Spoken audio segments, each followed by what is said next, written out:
Welcome back to the Let's Talk Thyroid podcast. It's hard to believe that we're up to episode 32 already, and I'm about to introduce you to Angela, who's going to share her thyroid story. But before I do that, last week we talked about having a word for your health for the year, or just perhaps a word for the year. And as you may know, I'm a bit of a words person. I love to wear my words, whether that's on t-shirts or jewelry. I have words all over the place, on pretty much every wall in my house, on my vision board, on my computer, screensavers.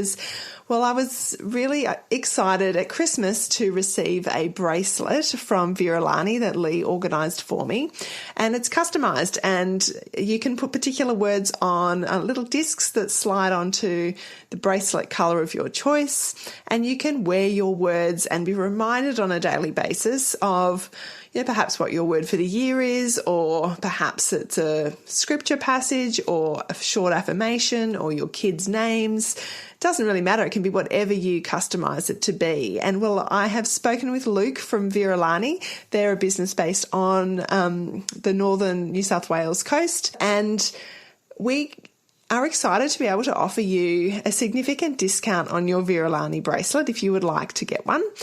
You can get $21 off your bracelet when you use the coupon code Annabelle at checkout. So I receive a $21 commission for referring you to Viralani. You receive $21 off the cost of your bracelet, and Luke receives another happy customer. So that's a win-win all round. So if you would like to wear your words in a beautiful, classy looking bracelet, go to viralani.com. That's VERALANY.com. And at checkout, put the coupon code Annabelle, which is ANNABEL, to get your $21 discount. And if you do that, I would love, when you get your bracelet, tag me in Instagram, or just shoot me a picture of it. I would love to see the words that you've put and your gorgeous bracelet to help you wear your words. In this week's episode, Angela is sharing her thyroid story with you, and it is one that goes back decades and has required lots of digging, lots of research to get to the bottom of her thyroid health. I love it when people from the Let's Talk Thyroid community are prepared to share their stories, because it always takes a bit of courage, I think, to be able to look back and try to work, just try to articulate your thyroid story. So thank you, Angela. She's got lots of great advice for all of us, with thyroid issues. Angela's a personal trainer, and so it has got some great information too about exercise and diet that relate to those of us with thyroid conditions. So please enjoy listening to Angela's story. Welcome to Let's Talk Thyroid, where we explore different aspects of living a healthy thyroid lifestyle, positively and practically, to help you thrive and not just survive.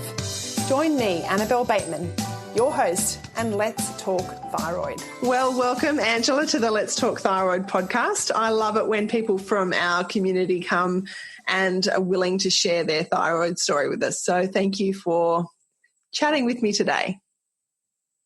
Pleased to be here, Annabelle. Yeah, look, maybe we just start with, how did you get to be part of the Let's Talk Thyroid community? Do you remember? I was part of a doTERRA group that actually recommended you, was talking about a thyroid wellness and doing a 30-day challenge, and I thought, I think this is for me. So awesome. We just so happened you're down the road from me as well. I know that. Well, that's why I asked, how did you first connect? Because we live in the same suburb, and it's been really lovely to actually meet you in person too, not just have connected through the community. I love it when your online friendships become real life friendships. So that was a happy coincidence. It was to think you are literally down the road from me. I know. It goes to show that really, I think it is what they say, 1 in 8 women. I'm sure there's lots of women in the gap that have thyroid issues. So maybe we need to go on a mission to, help our local community. That's another whole conversation. So, Angela, we're going to cover really your thyroid story and wherever that conversation takes us. But how about, can you just tell our listeners a little bit about, just a little bit about you, aside from your thyroid journey? Who are you? What do you do? Where do there's an accent there people will hear that's not Australian. Where have you come from? How long have you been here? Just that little bit of personal information. Yeah, so I'm a POM, of course, and I moved here 13 years ago. I moved to Sydney first and then to Brisbane. But I grew up in a small village called Surfleet in South Lincolnshire in the UK. It's arable, so Dad was a farmer, grew a lot of veggies, and so I had a sort of a village life growing up and going to the local schools and with local friends. And then I was a dental nurse and receptionist for 10 years, and then I joined the police, Lincolnshire Police, and then after 18 years I moved to Australia. So I moved to Sydney to be with my partner, Paul, in Sydney, and then we moved to Brisbane sort of 2 years later, and I've been here ever since, or we've been here ever since. Yeah, great. So 13 years in Australia. So that's quite a long time now. I'm nearly a local. You are. You are nearly a local. I don't know how long. I've been in Brisbane. I grew up in Sydney, actually. So I've been in Brisbane 20 years now. So I think 2021. Yeah. So I don't know if I'm a local or not yet. So Angela, you still tell us what you do and here in Brisbane. You're not in the police force anymore. Is that right? No, I'm not in the police force. So when I moved to Australia, I couldn't transfer to Sydney. So I went back to dental nursing and then did dental nursing again in Brisbane. And then I became a PT. I wanted to be like my PT, so I became a PT, and I still work with him now. So yeah, I've been a PT with him for a very long time. Yeah, fabulous. Well, we might get into some of that and talk about some, exercise and things in relation to thyroid. Is that okay if we cover that? Yeah, sure. Yep. Yeah, that'd be great. So tell us a bit about your thyroid story. Where does it, from your point of view, where does your thyroid story start? I think it started it started definitely when I was still in the UK. And I always say that I've always been tired.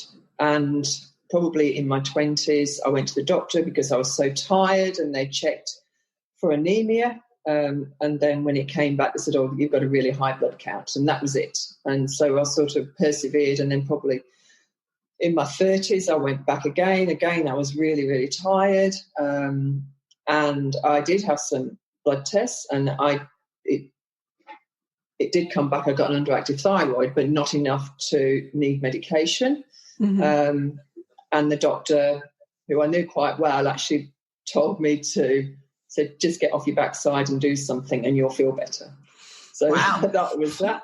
And well, I'm sure that just solved everything too, didn't it? It solved everything. So, I've never had a problem with weight or anything like that, and not until recently, really. So then when I came to Brisbane, I had just routine blood tests for everything with my new doctor. And she actually said, oh, you've got Hashimoto's. And so I thought, and she said, oh, it's to do with your thyroid. But that was it. You don't need medication. And so I thought, oh, I better just have a look just to see what this is. And thought, I better do some research because I do like to do a lot of reading.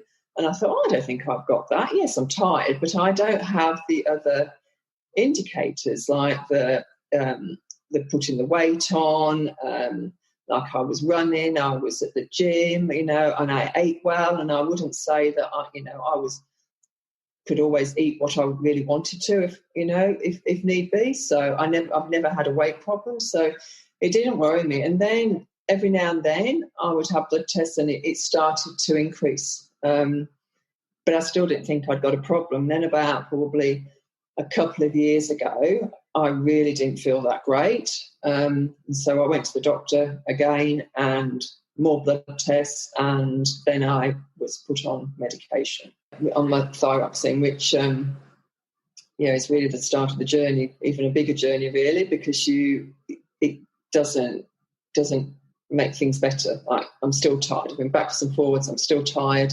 I was put on Duramine, which did absolutely nothing for me. And then about 2 years ago when I was told to be on thyroxine, I actually found, and one of my friends told me about doTERRA, the essential oil. So I started on that essential oil journey, really, and I found that has helped. And then I did a gut health thing, which helped, and then I've come to you, really. So, and then it's with like-minded people, and it's made a big difference because I'm now just starting to see a new doctor. So I'm hoping I'm actually going to get sorted once and for all. Yeah, it's such a long process, isn't it? Or it can be a really long process. I mean, from back, probably in your 20s, really, like from what you were saying, you've always felt tired. You wonder, I don't know if you wonder, but I wonder when I look back before I was diagnosed, I wonder if those thyroid antibody levels had have been tested back when I was a teenager. For me, as a teenager, I wonder if they must have been there. They must have. That's what I think. I think I've had it for years, and I've been able to manage it. Yeah. For many years, but it catches up with you, really, and it's caught up with me. Yeah. Yeah. So for a long time, it's a pretty common story that I hear often is that, you've got an underactive thyroid issue, and then that goes on for a long time, and then all of a sudden, you have Hashimoto's. Were people not told you got Hashimoto's at the beginning? Like when you were told you back in your 30s that your thyroid was underactive, you weren't diagnosed with Hashimoto's back then? No. So you wonder, like, were the antibodies tested? Were they tested and they weren't there? Like I suppose there are some of those answers we'll never really know, but it does make you wonder, doesn't it? I do wonder whether I've had it for many, many years, and then it's only recently that my body just won't work properly, and it's gone so far, whereas if I'd realised and taken notice several years before, would things be different? But it is what it is, really, isn't it? Well, yeah, and look, it can be curious and can be helpful to look back and see what you can work out, but ultimately you can't change the past, can you? But we've got a lot of power of changing. I think there's a lot that we've got control over when it comes to our thyroid health on an ongoing journey, and we've got to live with it forever, so we might as well learn how to manage it well. Yeah. Yes. Yeah. Yeah. So you said that really the tiredness sort of up until maybe the last couple of years has been had been the main symptom. Have there been other things in the last couple of years, that when you look now at other thyroid symptoms that you think, oh, yes, I can identify with those, or is it still really the fatigue? Is that the main thing? The weight gain has certainly changed because,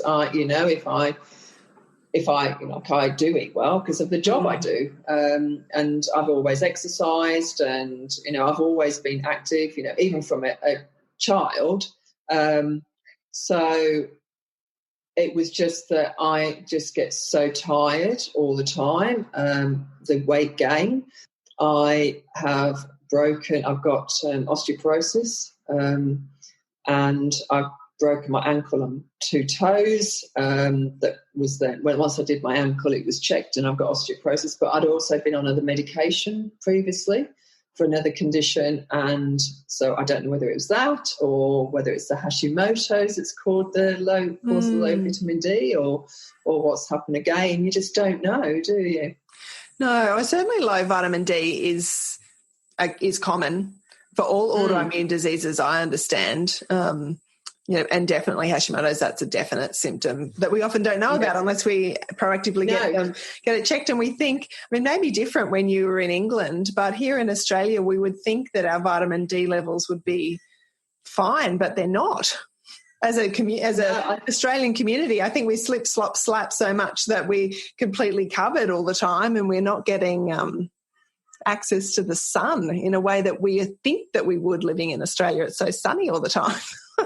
But we're so vitamin D deficient, so many of us. It's interesting. I know when I had blood tests in the UK that I'd never had low vitamin D. Oh. It's only since I've been here. Oh, wow. That's interesting. But I don't go out in the sun. You don't sunbathe, do you? You know, I just don't, you know. No. Like, yeah. So that's why I'm sure it doesn't. Well, it hasn't helped, but you know, other things as well have probably been a contributing factor as well. So. Do you take a vitamin D supplement? I do. Yeah, I do. Have you sort of gone down that path of working out what might have triggered that autoimmune response for you? Is that something that you've investigated? I have thought about it, but, you know, when I look back, it could be so many things. You know, I've come from a rural area. We were surrounded by fields when we were growing up. They used pesticides. My dad was a farmer. You know, we ate a lot of vegetables and, you know, we were sort of meat and two veg family. So you think there could have been a bit of chemical exposure in those vegetables, is what you mean? Yeah, there could be. But I worked at the dentist for many years, and when I first started working there was no such thing as masks or gloves or anything. We used amalgam. It could have been the amalgam, you know, for the metal. I used to get a lot of throat infections, so, you know, was it that? I've got no idea at all. So it could have been absolutely anything. Yeah, or a combination of things. I'm not sure that there's one. Maybe there's one thing that ends up being the final trigger, but you've got to have created this perfect storm to start with. Yeah, I think you have, and it's just and I think it's the luck of the draw as well, because, you know, there could be other people that have similar things happen to them, but they're okay, and then other people are worse, aren't they? So yeah, that's that whole epigenetics. It's quite interesting, really, isn't it? I guess that's what's going to keep a whole lot of scientists in jobs for a very long time, researching that. And in the end, we're our own single experiment of one, you know, sample size of one. Yeah. So with that, you mentioned, you know, the different chemical exposure maybe on the farm and in the dental surgery, and as one, I mean, and that's one possible trigger, is that chemical exposure. Is that something that have you worked specifically on reducing chemicals or detoxifying your body from some of those chemicals? Is that something you've done? Well, I use ever since I've been in Australia, I've used Enyo, you know, for cleaning and that sort of thing. Yes. So, you know, I've not done all the chemicals for that, especially since I've been using doTERRA. I use all the supplements, the oils. I've used the deodorant. I use all the moisturiser and cleanser and everything. So we use very little chemicals. We've got a little sort of, not a veggie garden, but, you know, grow herbs and that sort of thing, and no pesticides and that sort of thing. So I do spray-free pharmacy for my veggies every week, so that, you know, I'm using less chemicals. So I've never been tested, and I know you can be, but so I do quite a bit. I'm starting to have amalgam fillings removed. Every time I go to the dentist, he takes some out for me. That's a whole nother conversation, isn't it? I would like to have a chat with a holistic dentist on the show. I've got someone in mind, so I've got to follow that one up, because there's a lot about those amalgam fillings, aren't there, that I mean, really can cause a lot of toxicity in your body. Is that right? Yes, yeah. They talk about that even though, you know, you don't appear to have any leakage, they will leak over time. And I've had my amalgam fillings for years because, well, they don't actually do them now. So I've had them for years and years. So, but I am having them removed as time goes on. I think what's nice about the reducing our exposure to toxins is that there are so many easy swaps now that we can make. I don't know if you found, but I've probably been through a similar journey of over time, and it took, I mean, probably I first started replacing some of those personal care, like skincare products, even before I knew about doTERRA, probably about 7 or 8 years ago, when I was trying to switch out some makeup and, you know, moisturiser and, you know, some of that skincare.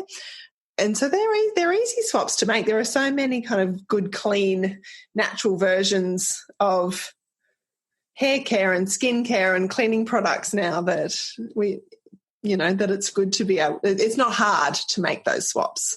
No, and I think in Australia it's easier than it is in a lot of other countries. Certainly. Oh, that's interesting. It's I just find it quite trendy in that way, I suppose. Really, that people are looking at living a different life and for the environment and that sort of thing. So I think it is starting to change. Hopefully it keeps going. Yeah, that's right. So with your essential oils, are there particular oils that you've found helpful for your thyroid support or that you like to use on a regular basis? What are your favourites? I like the Lifelong Vitality. Oh, the supplements. Yeah, so I'd like taking the supplements. It does help. So how have they helped? What difference have you noticed since taking the supplements? I just think because I've got IBS as well as Hashimoto's, and I find that a lot of the supplements do actually help with my gut, and it does make a difference. I love the lemon, and I have lemon water every day. Whether it helps, it just feels as though it does, like it's like a cleanser type thing. I use the clary sage. It's just clary sage, isn't it? Mm-hmm. Is that for the thyroid? Yeah.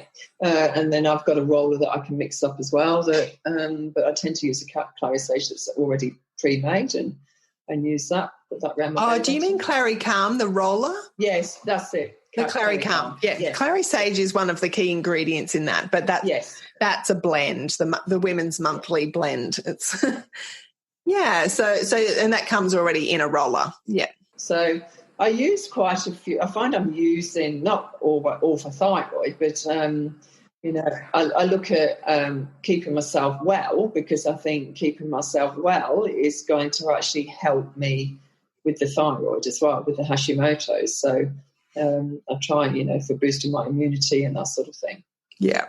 Yeah, people often ask me, what essential oils are good for thyroid support. And, I mean, really you could answer all of them because thyroid's so whole body, it's a whole body impacts everything. I just find, I use my oils for a whole range of different things. So for that digestive support or for energy, all the things that the thyroid impacts, there's often an essential oil that can be used, or supplement I find that can be used in that context. Not necessarily specifically for the thyroid gland, but even just dealing with stress.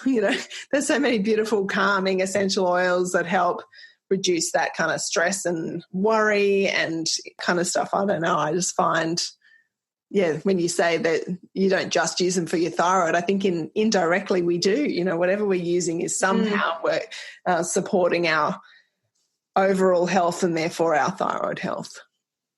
Yeah, because I use a lot of them. I cook with them and all sorts of things. So I've got a bit of an addiction, really, an oil addiction. But, I like to say that to if I'm talking to someone about essential oils, I'm like, I'm just warning you that they're addictive. Not physically addictive, but somehow they are. So don't come complaining to me next month when you want to buy 10 new oils because I warned you now that, you're going to love them and you're going to find so many different uses for them. Yes, and you do.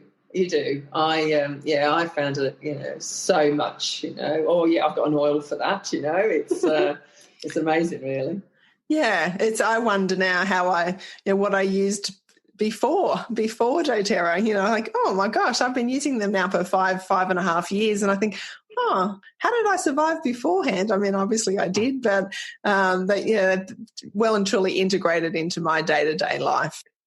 Yes, I'm the same. I mean, I found that I've emptied my medicine cabinet and I've got bandages, really, and some paracetamol more or less in there now. Like everything else is gone because they're out of date. So it is interesting. So, Ange, tell me, you're a personal trainer. You said you've exercised for, you've always been a keen exerciser. How have you seen exercise and both your thyroid story and maybe if you've worked with other people with thyroid issues? I think, well, personally for myself, that if I'm doing weights, and you've got to make sure you have enough recovery days, because you could overtrain. And if you overtrain, then the fatigue is really, really bad. So I've had to learn that I need rest days. But when it comes to your sort of your body fat and your metabolism and that sort of thing, like it's your nutrition and your weights that's going to do it. As in lifting weights, is that what you mean? As in weight training? Weights. Okay. Yeah, so food and weight training rather than cardio, is that what you mean? Yeah, so if you look at like we look at cardio as for fitness. So, if you want to run or that sort of thing. But if you're looking at specifically, if you're trying to reduce your body fat, gain lean muscle, we are looking at weights and your nutrition. Right. And even now, that's exactly what I do. But also my gut health.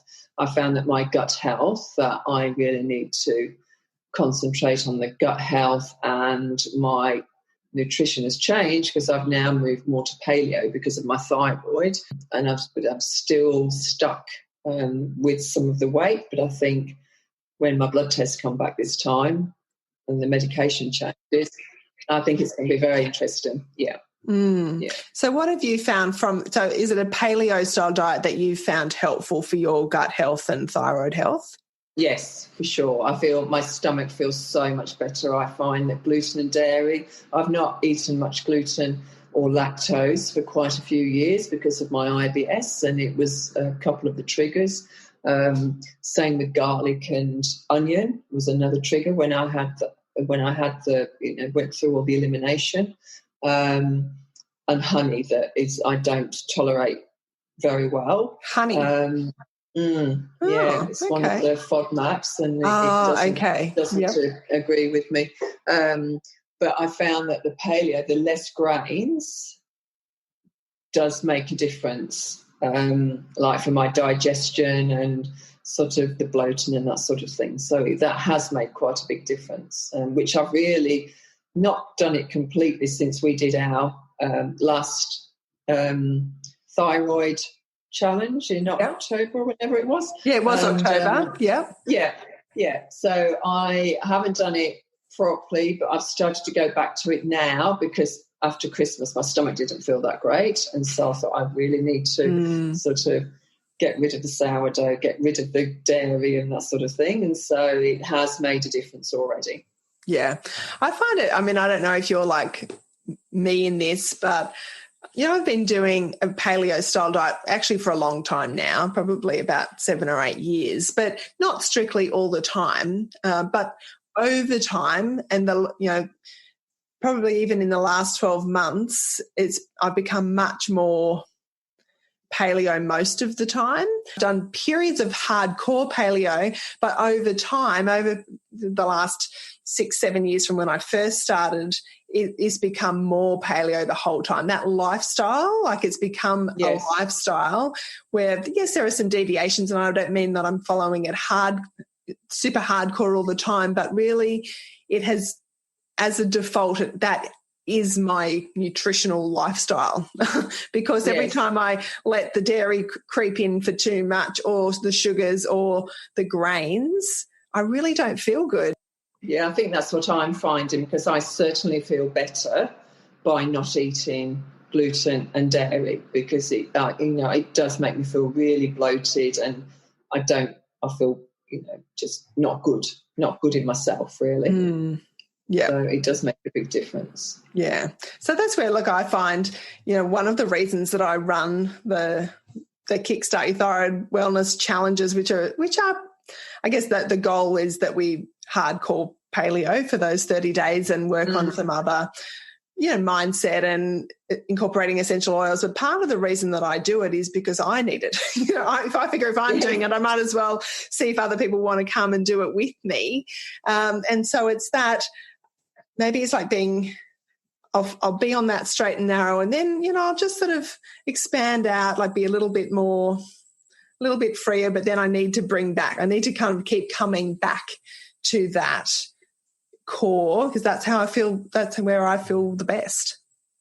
And I think when you've got support with other people, like-minded people, that's a really big thing as well. When you do your challenge, that you've got everyone that's got a thyroid problem, and that you're all, you might have different journeys, but you're all working towards the same thing. So I think that's a really big thing as well, and having that support. Yeah, it does make it easier. When I first did it, when I first did it, I didn't have any support. I just tried to figure it all out on my own. And I find the support is really lovely. I love knowing that other people are doing it with me. Even if I'm kind of leading everyone through it, I'm still doing it too. And so that support and accountability helps me as well. Yes, it does. It does. It's so good. I find it just so good. Yeah. So that diet side has made a big difference to you, by the sounds of it, in terms of having a lifestyle approach to managing your thyroid diet. Yes. Has made a big difference. Your oils have been part of that. Switching out or reducing toxins has been part of that. Mm-hmm. You said you just started seeing a new doctor, so finding the right doctor. Is it too soon to tell yet with the new one? Well, I'm waiting. It's just the blood tests. I did my blood test the other day, and I see him next Wednesday. But when I saw him, and, my doctor has been very, very good, but just not. It's like, you'll have a pill for this and do this, we'll do tests for that. But when it's come, you need a different doctor. You need a doctor that understands the thyroid. And he sent me for all the blood tests that I knew because I'd read up on it, but I knew what I was looking for. But he had the diagram, and it was just like a whole weight had been lifted off my shoulder, thinking, oh my God, he knows what he's talking about, and he's actually going to help me. So I feel really positive. Yeah, that's great. It does make such a difference. As much as we can do all the reading and talk to, people like you and I, we're just still people on the journey. We need to have professionals that are helping us on that process. Yes. So, yeah. Have you used naturopaths or other kind of? I have over the years, but not for a long, long time. I have seen a naturopath before, but not for a long time. I think I'm quite knowledgeable on nutrition and that sort of thing. That's right. And it comes and goes in waves, doesn't it? We kind of seek out different professionals at different points in time. It's to know that you've got someone that you can trust, that knows what they're talking about and is going to be able to help you from a holistic point of view. Yeah, I think that's the big thing. When I saw him, when he asked me if I'd got any questions, I said no, and he said, how are you feeling? I said, I feel as though I could skip out here, and so I was just so happy that I thought, he knows what he's talking about and he's going to help me. That's how I feel about him. So fingers crossed he does. Yeah. Excellent. Well, it sounds like a really good start. If you were to kind of look back and have some advice to give to someone who's pretty early on in their thyroid health journey, what advice would you give to somebody just starting out? I would say do your research and even look for a second opinion and find someone that actually understands the thyroid, not just chemically, but everything else as well. Like Facebook can be very good in the different groups, but it can also, you've got to pick what you actually read and what you follow because it's not always correct. So I think you've got to do your research. Just ask the questions. You need to ask the questions and think, actually, that doesn't feel quite right. I need to look for something else for that. So it sounds like a fair bit of that is trusting your own intuition. Yes, very much so, because it's very easy for us to, what a doctor says you believe, but it doesn't mean that they know everything. Yeah. And we've got to, sometimes we need to do alternative paths. And I think, looking at your lifestyle, and what you put in your mouth, and I've always said you are what you eat. I'm very much that what we eat is going to affect the rest of us. Gut health is another big thing. I don't think we look after our gut health as much as we probably should. And again, we've got to look at that to help the rest of us be okay. So that's a big thing. And do some form of, exercise, whatever it may be, something you enjoy. So it could be yoga, it could be walking, it could be anything, which I've always done, but that's something I'm just so pleased I've actually kept up all the way through. Yeah, probably easier to keep it up than to start it up, perhaps. It is. That's right. I think that oils have been a big thing for me as well, of changing how I, look after myself and, eat and just everything, really. Again, so it's look at the internal and what you're putting on your skin and everything. So I think the oils have been a big thing for me. So it's all seemed to all come together, really. So yeah, well, it's come together after years of research and trial and error. That's exactly right. And I've done a lot of trial and error. It doesn't just all magically come. It's nice and it feels like it's all coming together, but it doesn't. That just doesn't happen overnight. That's come because of all of that, the process of getting to that point. That's right. And it's all the research and thinking, no, I need to do something about this, because I knew when it got to Christmas that I was so tired, and I had 2 weeks off and I was still tired when I went back to work, and I thought, I need to do something else here. I need to see somebody else and get some more help. I can't do this on my own. 100% agree with that. I think we do know ourselves best, and I think particularly when you've got a chronic illness or more than one, we become very attuned to our own bodies, and so we do know when things aren't right. And I think we've got to learn to really trust that. I was like that last time. I think we've had this conversation because at the end of when we did the challenge in October, I had a follow-up appointment with my doctor. My blood tests were they were pretty good. They were probably the best they've ever been in terms of thyroid health and antibodies. And she said, Annabelle, you've got to take let's take a screenshot of this. There's nothing in the red, like all of your things, nothing was out of range anywhere across my blood test. And I said, well, that's fantastic, but I still don't feel right. I'm still tired and I don't have energy, and it takes me ages to get going in the morning. And so we did, some more tests. She tested my iron and my vitamin B12, and they were both low. So even though this and she does pretty thorough thyroid tests, like all the thyroid tests and different liver count, but hadn't been testing those things. And so, but I knew that, well, that's good that everything's kind of right, but something's still not right. And I think that's what you've got to remember as well, because it's very easy to think, it's my thyroid, It doesn't necessarily mean it is all your thyroid, does it? So no, well, and those things all interact too. Yeah, we've got to last year, at the end of last year, I interviewed Denise from Thyroid Change, and she her whole business is around advocating, like patient advocating for themselves for their thyroid health. And so we have to be our own advocates, don't we? And trust ourselves and do that bit of digging and, like you said, the research, and maybe find a new practitioner if we need to do that. Just don't give up until we find the answers. I think so. I think that's a big thing to remember, and it's not one size fits all. We're all different, and we may need different people at different times, and I think we've got to always really remember that, and that my doctor has been amazing, but it wasn't going to get any better for what I needed her for, so I've had to look elsewhere. So yeah. So Ange, is there anything that I haven't asked you that you think that our the listeners would like to know? No, I don't think so. I think just, do your own research, join this group so we can all work together and do the challenge. That's what I say. Oh, you're gorgeous. You can be my pro. This will go to air after the cutoff is. No. That's all right. We'll do it again later on in the year. So if you're listening to this and you've just missed the start of the February challenge, stay tuned.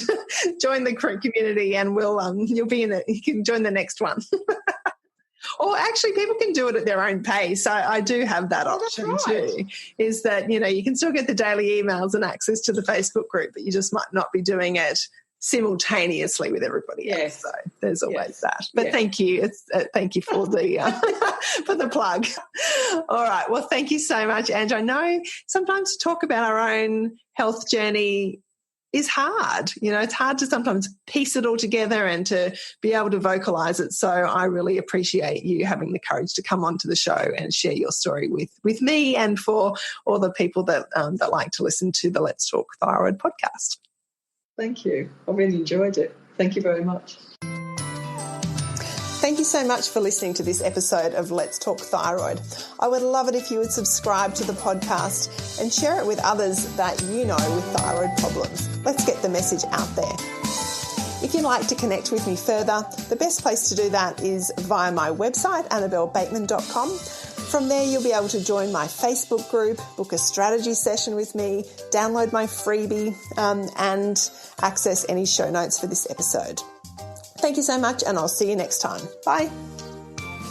The information presented and discussed in this podcast is not intended to diagnose, treat, cure, or prevent any disease and should not be used as a substitute for proper advice from a qualified professional.